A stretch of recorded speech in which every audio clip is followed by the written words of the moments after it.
Баршаға сәлем достар. Бүгін сіздерге өте ерекше, өте дәмді, ерлердің сүйіп жейтін тағамы мясной пирогты көрсетемін.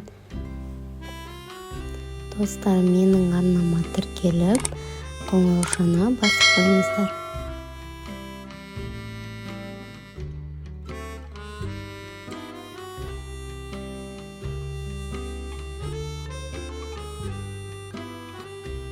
Бізге ең алдымен бөлме температурасындағы сармай, оның үстіне біз жарты шай қасық тұзымызды және де азғантай жылы суды құямыз. Барлығы араластырып, сосын оның үстіне ұнымызды електен өткізіп отырып қамыр жасайтын боламыз. Ұнымызды електен өткізгенде үстіне міндетті түрде қопсытқыш саламыз.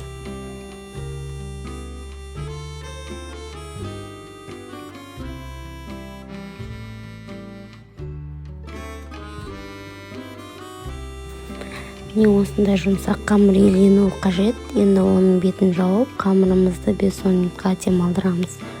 Оған дейін біз салмасын дайындайтын боламыз.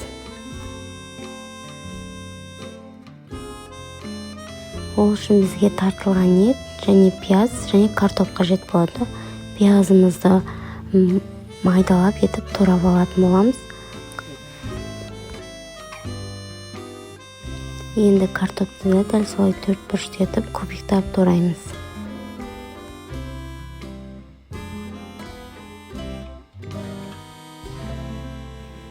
Енді табамызды жақсылап қыздырып, оның үстіне майды құямыз.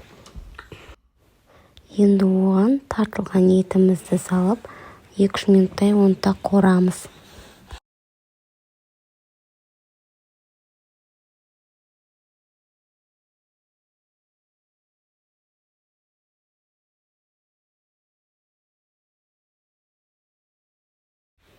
Енді оның үстіне пиязды салып, оны кішкене қуырамыз.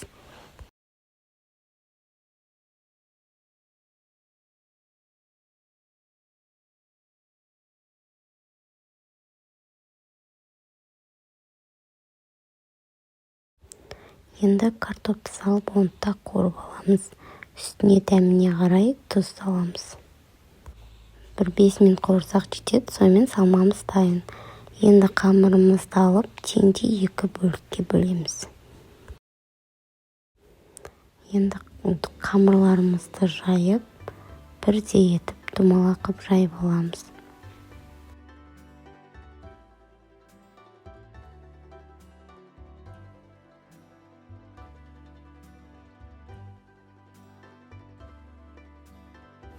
Енді противенге пергамент қағазын төсеп, жайған қамырымызды үстіне саламыз.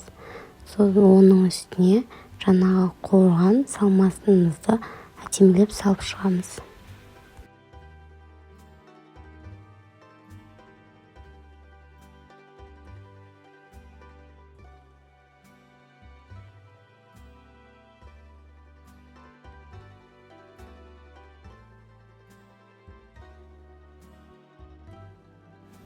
Енді екінші қамырымызды дәл солай жайып, оны жаңағы салманың үстіне қойып, жан-жағын осылай видеода көрсетілгендей етіп, бір-біріне біріктіріп аламыз.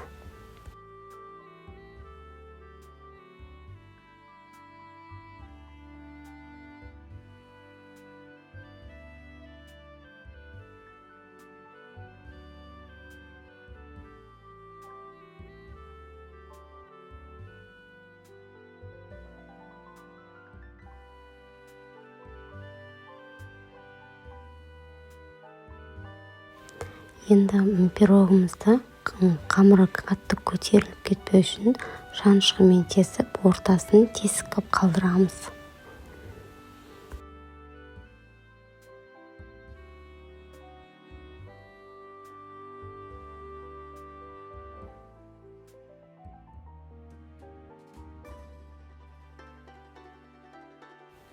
Енді оның үстіне жұмыртқаның сары уызын жағып шығамыз. Сосын пеште 250 градуста 30 минуттай пісіреміз.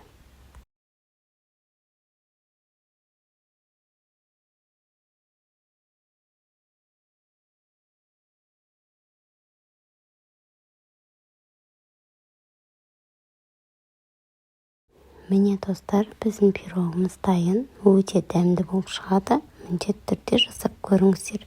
Видеоны соңына дейін қарағандарыңыз үшін рахмет. Қош сау болыңыздар.